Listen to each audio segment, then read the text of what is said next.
Bang, ini ada kabar lagi nih Bang, apa beberapa salah satu media online terbesar lah di Indonesia mau cuci gudang karyawannya. Itu kenapa ya?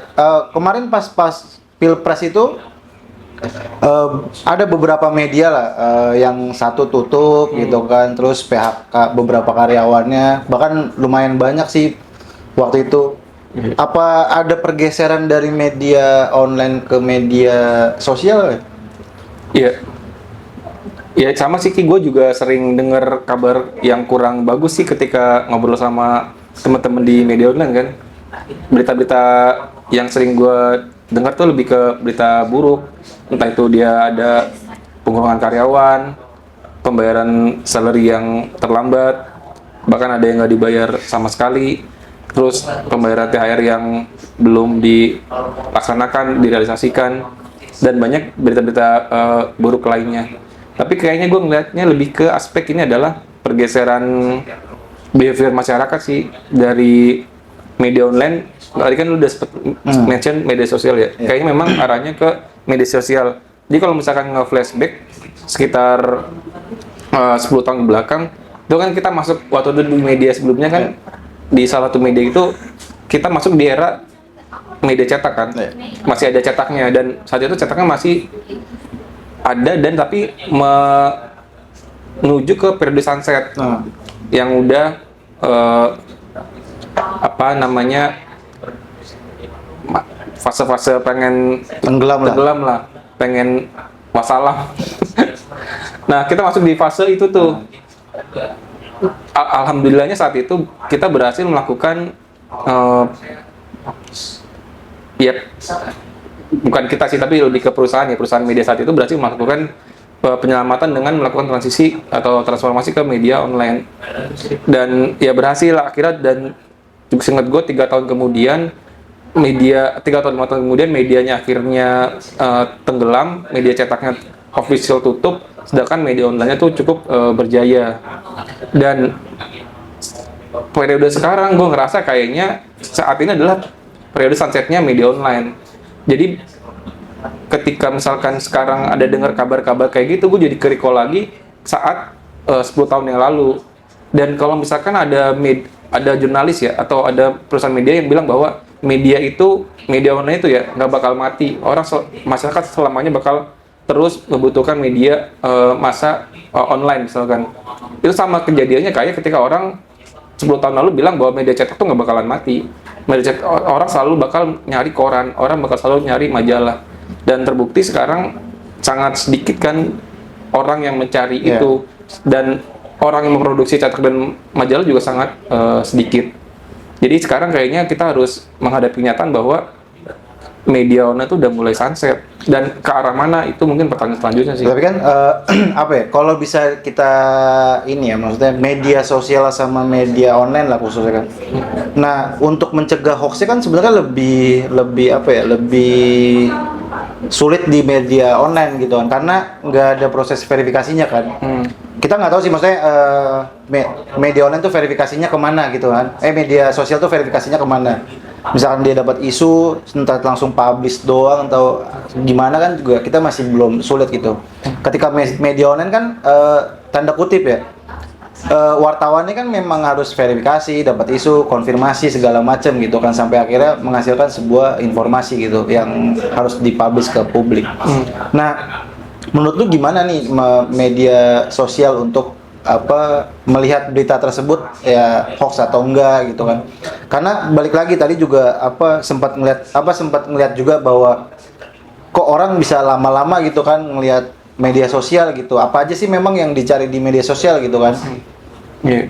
Ini coba gue bahas satu-satu ya. Jadi pertama mungkin soal ini dulu ya. Yang paling yang mungkin perlu dibedah adalah soal bisnisnya dulu. Jadi secara bisnis kayaknya memang sekarang media online itu sudah cukup berat buat menjalani bisnisnya. Sedangkan masa depan ada di sosial media. Behavior pembaca itu lebih tertarik buat buka platform sosial media dan lebih suka menikmati konten-konten sosial media yang formatnya video. Ya, brand atau iklan advertiser juga lebih tertarik buat mengeluarkan uangnya budget iklannya ke sosial media. Jadi secara bisnis kayaknya lebih masa depan ada di sosial media dibanding media online.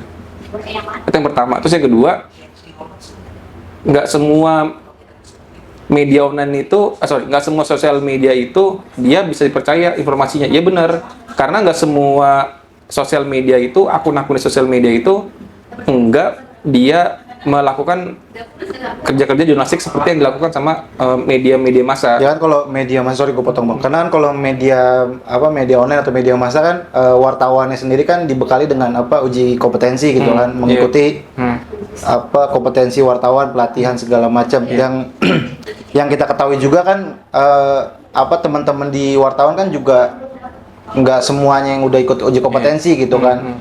Kenapanya? Karena yang dapat infonya tuh ada perusahaannya tidak mau membiayai uji kompetensi atau segala macamnya lah, ditanggung sendiri.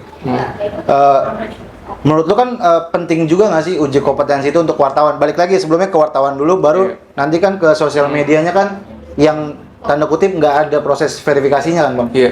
Nah tadi kan ya sebelum situ ya.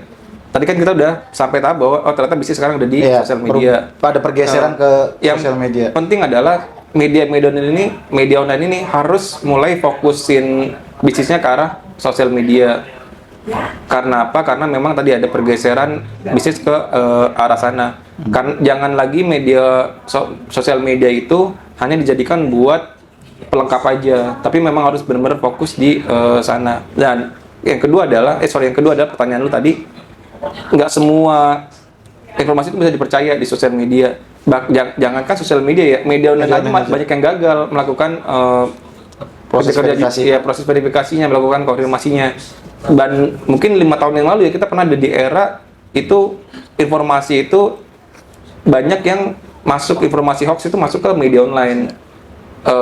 Ini bukan buat menyalahkan media online ya, tapi kita karena kita harus kalau waktu itu kan karena ada media sosial media dan media online sistem kebut-kebutan nih gitu kan. Jangan sampai kasarnya dulu ya, media online duluan yang sosial media duluan yang naik ketimbang media online. Iya, jadi banyak yang gagal melakukan kerja-kerja jurnalistiknya. Akhirnya entah itu informasi nggak akurat, entah itu dia bahkan sampai ada yang paling ekstrim banget yang gue pernah dengar itu, ada sampai orang itu dia seorang jurnalis ya. Dia membuat berita itu pakai ChatGPT. Tulisannya sih bagus, tapi substansinya itu salah semua. Kenapa dia melakukan itu? Karena dia mengejar kuota tulisan. Kuota tulisan dan ngejar berapa banyak views dia, karena dia dibayar berdasarkan views itu. Nah, balik lagi ke tadi yang soal ternyata nggak semua perusahaan media itu punya peduli bahwa dia tuh bertanggung jawab loh ke karyawannya buat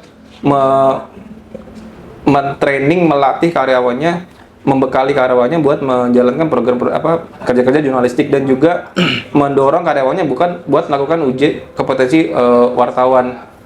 Mungkin hanya ada nggak banyak ya yang media-media online yang melakukan hal seperti itu. Dan ya kita sih berharap semakin banyak lagi media online yang dia itu melakukan proses pelatihan buat redaksinya, terus kemudian mendorong redaksinya buat melakukan uji kompetensi. Dan begitu pula ketika nanti ada sebuah media online atau media massa yang membentuk tim sosial media juga harus dibekali hal yang sama, dikasih pelatihan terkait kode etik jurnalistik, cara kerja jurnalistik, dan juga diminta buat melakukan uji kompetensi wartawan. Dan dengan demikian harapannya nanti sosial media itu nggak ada penyeimbang lah, nggak hanya konten-konten yang hiburan aja, tapi juga ada konten-konten yang memang bisa dijadikan kebenaran bahwa ini fakta buat dia melakukan proses buat mencari informasi yang bisa valid gitu sih Ki. Jadi secara bisnis ke arah sana, dan ya berarti tanggung jawab media massa juga cukup berat ya, ketika dia punya tanggung jawab moral sebesar itu buat menyajikan informasi yang dibaca kayak layak dengan benar. dan tapi juga secara bisnis juga dia harus terus adaptif kan. Iya. Jadi hampir ya 10 tahun sekali ada Ada disrupsi kan di media massa kan. Dan ya ini kita belum ngomongin soal AI, belum ngomongin soal apa namanya misalnya teknologi ke depan seperti apa. Kita masih ngomongin platform nih, media online, masih media massa, media cetak. masih medianya yang kita bahas, bukan Belum nanti ngomongin soal diskusi teknologi yang lain, dan ya cukup berat memang. Ya mungkin terakhir semangat lah buat temen-temen. Nah, tambahan lagi misalnya mungkin banyak juga nih teman-teman gua sendiri lah pribadi gitu kan yang nanya, gila sosmed online kan nih, sosial medianya tuh cepet banget growth-nya gitu kan, tumbuhnya tuh cepet banget, sekarang udah 100 ribuan kan, padahal kita tanda kutip masih baru lah gitu kan. Nah, pertumbuhan sosmed itu dibarengin nggak sih, maksudnya dengan beberapa tim yang udah mengikuti uji kompetensi wartawan ini gitu kan, untuk menaikkan sosmednya Olenka gitu. Berarti kalau misalnya memang iya pun, berarti tanda kutip ya, uji kompetensi ini sebenarnya penting banget gitu kan. Iya. Jadi menurut gua ada 2 faktor sih. Pertama, kalau di Olenka ya, ini buat gambaran ya. Jadi Olenka itu berdiri mungkin secara official baru 6 bulan. Tapi di beberapa platform itu sudah sangat oke lah pertumbuhan audiensnya. Dan bisa dijamin bahwa itu audiensnya organik, artinya kita nggak beli followers, terus juga kita nggak beli followers, 100% organik lah ya, tanpa nggak pakai iklan dan sebagainya. Dan kenapa bisa sampai ke sebesar itu? Ada 2. Pertama, karena faktor menurut gua values. Jadi values oleh kan berusaha menyajikan informasi yang positif dan bermanfaat. Dan tadi ketika melakukan proses buat menyajikan informasi yang positif dan bermanfaat itu, artinya orang gue berharap ya audiens itu bisa trusted tuh bahwa ketika ada sebuah konten tayang di Olenka, ini memang konten yang punya manfaat nih, punya impact value ke gue, nggak hanya sekedar informasi aja, tapi ada manfaatnya. Dan kenapa itu berusaha sangat dijaga, dan kenapa juga berhasil dijaga, karena orang-orang di baliknya sedang mayoritas ya, sebagian besar itu sudah bahkan sampai ke tahap UKW utama. Jadi kalau UKW itu buat gambarin ada 3 tingkatan, ada UKW muda, madya, dan utama. Dan anak-anak Olenka itu bahkan sudah di tahap madya dan utama. Jadi sudah cukup sering lah diuji kompetensinya dan berhasil lolos. Ya berarti dapat dikatakan uji kompetensi sebenarnya ya, untuk dari kan balik lagi tadi ada nyinggung soal media online untuk mencoba untuk bertransformasi, maksudnya garap di sosial media gitu kan. Nah, tapi berarti dapat dikatakan bahwa uji kompetensi itu tanda kutip sebenarnya memang diperlukan atau sangat perlu gitu. Iya, cukup membantu lah ketika misalkan dia sudah melakukan proses ujian kompetensinya, dia udah dianggap kompeten kan buat tadi ya menjanjikan informasi yang memang memenuhi etik dan sebagainya. Tapi balik lagi, gue berharap bahwa ya buat teman-teman termasuk kita juga ya di Olenka, ya tetap semangat lah. Ternyata memang kita terus mengalami disrupsi yang cukup cepat dan harus adaptif dengan cepat kan. Ya mudah-mudahan kita nggak ikut tenggelam lah seperti ya mungkin banyak media yang ya gue juga berharap media lain bisa ikut adaptif kan. Jadi ketika kita ngobrol lagi sama teman-teman media, bisa ceritanya itu yang happy aja. Nggak ketemu, cuman nggak adu nasib.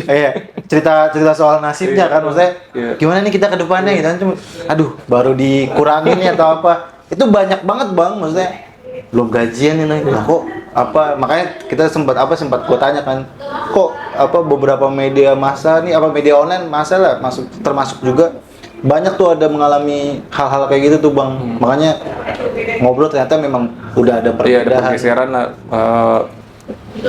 behavior pembaca. Oke bang, semangat semua. Semangat bang.